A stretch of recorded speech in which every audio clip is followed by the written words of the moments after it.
We're going to take a look at DNA's structure today. Give you a little bit of background about that. If you remember right from way back in chapter 2, DNA and RNA also are nucleic acids. These are the macromolecules that store and transmit genetic information. They're polymers. Nucleic acids are long. They're slightly acidic, as evidenced by their name. They're found in cell nuclei. That's where they were originally found. And we know now that there are some nucleic acids that are also found in different places.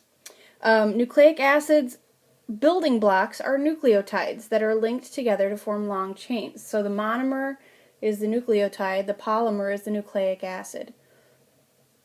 There are 4 different types of nucleic acids, but they're all made up of 3 main components. The base is the thing that differs. It makes each nucleotide different from one another, that nitrogen-containing base up at the top. And that's what each nucleotide is named for, is that nitrogen-containing base. The second component is the same throughout all of the different types of nucleotides. Deoxyribose is the sugar, and then there's also a phosphate group here. What you'll notice is, if I clear out all the markings, is that the phosphate group is connected to the sugar, and then the sugar is connected to the base. So that's one thing to notice. And then when you look at how these nucleotides are locked together, we have what we call a sugar-phosphate backbone here. Sugar-phosphate backbone. We'll come back to that in a little while. I already talked about this. There are 3 main components. The sugar called deoxyribose, the phosphate group, and the nitrogenous base. Like I said before, the nucleotides in a strand of DNA are connected together through this sugar-phosphate backbone here.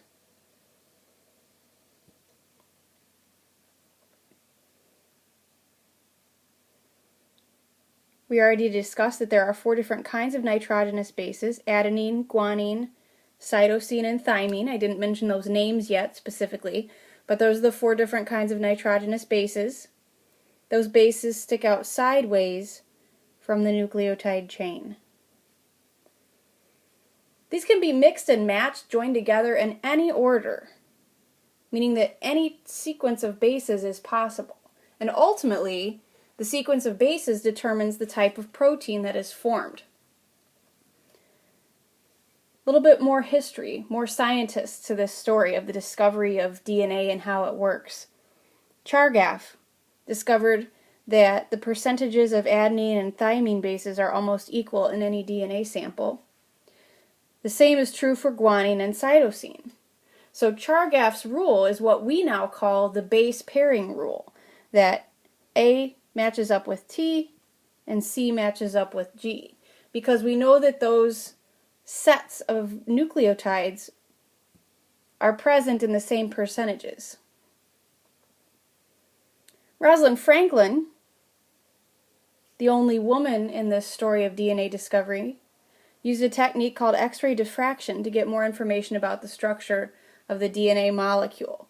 She basically X-rayed DNA, and there's a photo, an X-ray, called Photo 51, kind of coincidental, like Area 51, but Photo 51 was the picture that she took, the X-ray diffraction picture she took, that really unlocked the structure. In Photo 51, it showed that there was an X-shaped pattern, which means that the strands in DNA are twisted around each other like the coils of a spring. The angle of that X-shaped pattern suggested that there were 2 strands in the structure. And then there were other clues that showed that the nitrogenous bases are near the center of the DNA molecule. At the same time that Rosalind Franklin was working, James Watson, who was an American biologist, and Francis Crick, who was a British physicist, were working together also to try to understand the structure of DNA. They built three-dimensional models, of the molecule. Early in 1953, Watson was shown a copy of Franklin's X-ray pattern. We don't want to call it stealing or plagiarism, but she didn't really share it with him. He got it in another way, from an intermediary, if you will, and that was what unlocked that photo 51, really unlocked it for Watson and Crick. It allowed them to be able to build a 3D model that explained the specific structure and properties of DNA. The double helix was when two strands were wound around each other.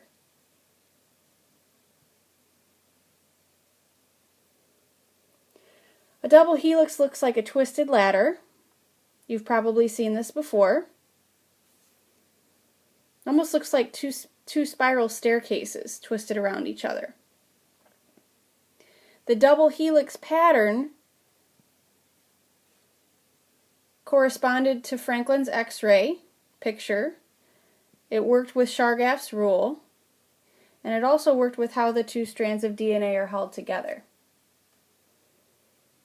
In the double helix model, the DNA strands are called anti-parallel. They run in opposite directions.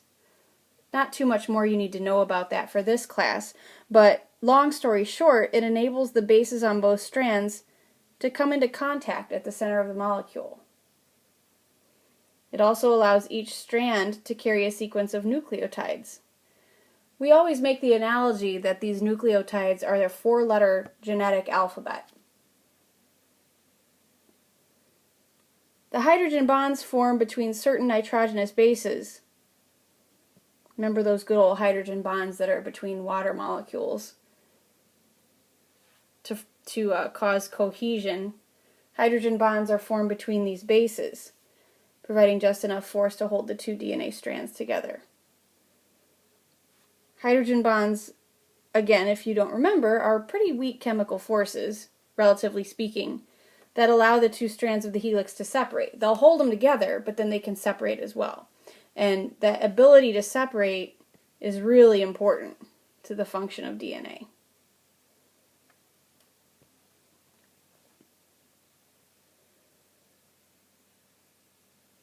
The nice thing about Watson and Crick's model is they showed that these hydrogen bonds, depending on which two nitrogenous bases are coming together, almost fit together like a puzzle.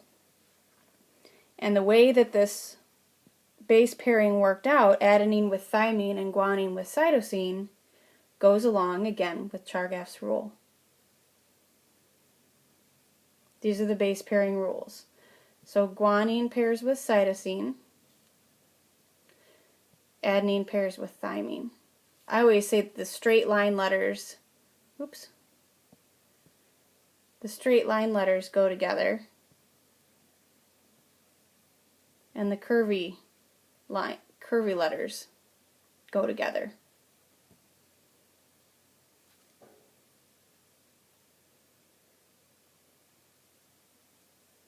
A little bit more here about Chargaff's rule.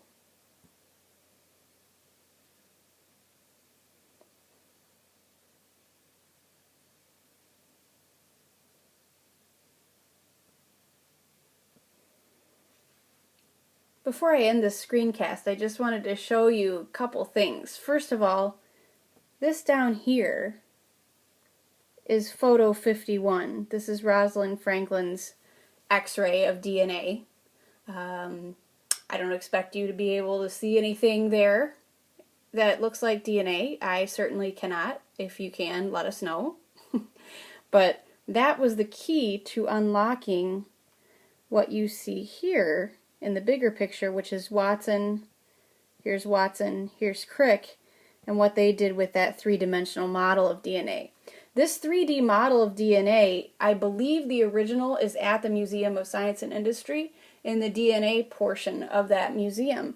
If not, it's a replica, but there is a 3D model that's either a replica or the original of what Watson and Crick came up with.